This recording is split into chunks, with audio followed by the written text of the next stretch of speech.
here's what we need to understand. We have to understand that we have truth on our side, and we also have logic on our side. We also have to understand that the other side doesn't care about truth and doesn't care about our logic. But that must not stop us from making our arguments and from making our arguments scripturally. Here's the other thing that I wanted to point out. There's this genetic fallacy argument, and the genetic fallacy basically is this. You reject an argument because of where it comes from. And this is why many Christians are trying to find a way to argue against homosexual marriage that doesn't involve the Bible. Here's what that looks like to me.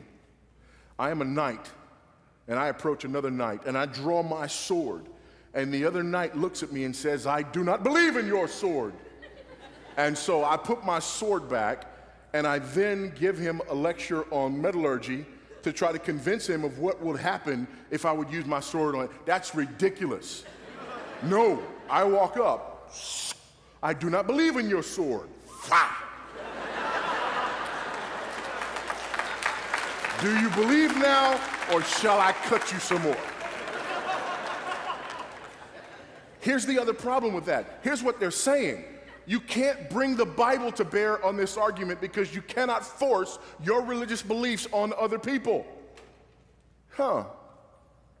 Let's analyze that a couple of different ways. Number one, you're saying that people who really believe their religion have no place in our society. I reject that premise.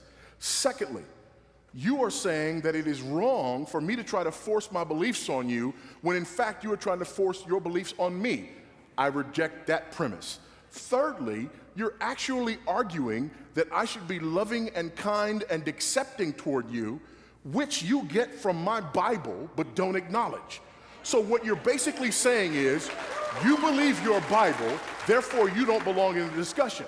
I'm making an argument for things that are found in your Bible, but because I don't believe your Bible, I should be listened to. That dog won't hunt. We can't allow that, folks. And then finally, there's this one. There's this one. And I'll say this one, I'll be done. Here's the last issue. This issue of, well, you pick and choose. You run all over the Levíticos and these other places, and you talk about an abomination, but then, you'll eat shellfish, and, and you'll cut the edges of your beards, and you'll sow different seeds in your fields. And certainly, anybody heard this? Anybody heard this? And then for most Christians, they just start going, well, Abba. Let me help you. First of all, when they bring this up, a couple of things to keep in mind. The first thing to keep in mind is this, that if you want to go back to Leviticus 18, one of the things that you'll find is the proper treatment of your neighbor. And one of the things that you're arguing for in our discussion is that I treat you properly as my neighbor, which is found in Leviticus 18. But you also don't believe that homosexuality is wrong, which is also found in Leviticus 18. So before I answer your question, the first thing I want to show you is that you are picking and choosing from Leviticus 18 just like I am. But the difference is I know I'm picking and choosing, and I know why. There are three types of laws in the Bible. There is moral law that is forever binding on all people in all places in all times. We have this summarized for us in the Ten Commandments.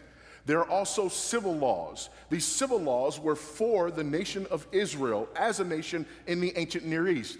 These laws expired with the nation of Israel, but they are still of general equity because they're based on those moral laws. Thirdly, we had the ceremonial laws. These ceremonial laws were laws that were designed to do two things. Number one, identify Israel as God's unique people, worshiping him uniquely in their context. And secondly, to point forward to the person and work of Christ. So when you talk about cutting the edge of the beard, you're actually talking about ceremonial law and Israel not being like the nations around them. When you're talking about their dietary laws, you're talking about Israel not being like the nations around them. When you talk about civil laws, you are right. We are not bound by those as they are, but they are of general equity. This is why in our own laws, we refer to things like negligent homicide. which in Leviticus would say, if your ox gores someone, you're accountable for what your ox has done. You don't have an ox, but you have other things that can hurt people. So we still had that same principle, which is based on our upholding of the sixth commandment. So the reason I pick and choose from the Old Testament is because, number one, New Testament writers do that and teach me how to do that. Number two, Christ has come and we are under the new covenant. However, he has fulfilled the whole law and he has actually enabled me to keep the moral law. The moral law hasn't gone anywhere. So it is still wrong for you to murder me or me to murder you. It is still wrong to commit adultery. It is still wrong to steal. All of these things remain. So it is because I understand how the Bible is written and I use the Bible carefully that I don't just pick and choose according to what I like, which is the exact opposite of what you are doing. So I have a better question for you. You wanted to know why I pick and choose certain parts of the Bible. I can explain it to you in painstaking detail, and it gets to an authority that's higher than me. But what I want to know is this. Why is it that you get to pick and choose from the Bible? And you don't know why, and you don't know how, and whatever you choose is what you happen to want at the moment. And what's better for our society? People who decide what's right based upon what they want at the moment, or people who understand and recognize that there is a law higher than themselves and who submit and subject themselves to that law? You answer that for me, and then we can go back to our discussion on same-sex marriage.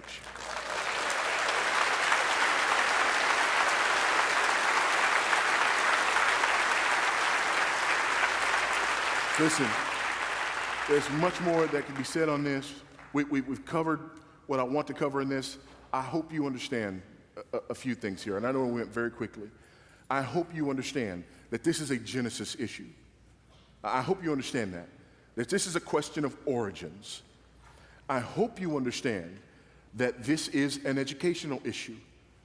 You understand that desensitizing and jamming and conversion and that this propaganda campaign is rooted and grounded in not only the media, but also in education. I hope you get this. I hope you understand this. Thirdly, I hope you understand that the arguments that are being made in favor of same-sex marriage are actually illogical, unfounded arguments that can, should, and must be refuted by us as believers. And then finally, I hope you understand that ultimately what this is about is not just getting our way politically. This is ultimately about us seeing our neighbor in a house that's on fire and us loving him enough to not only say get out, but if necessary, go get him and drag him out. That's what love does.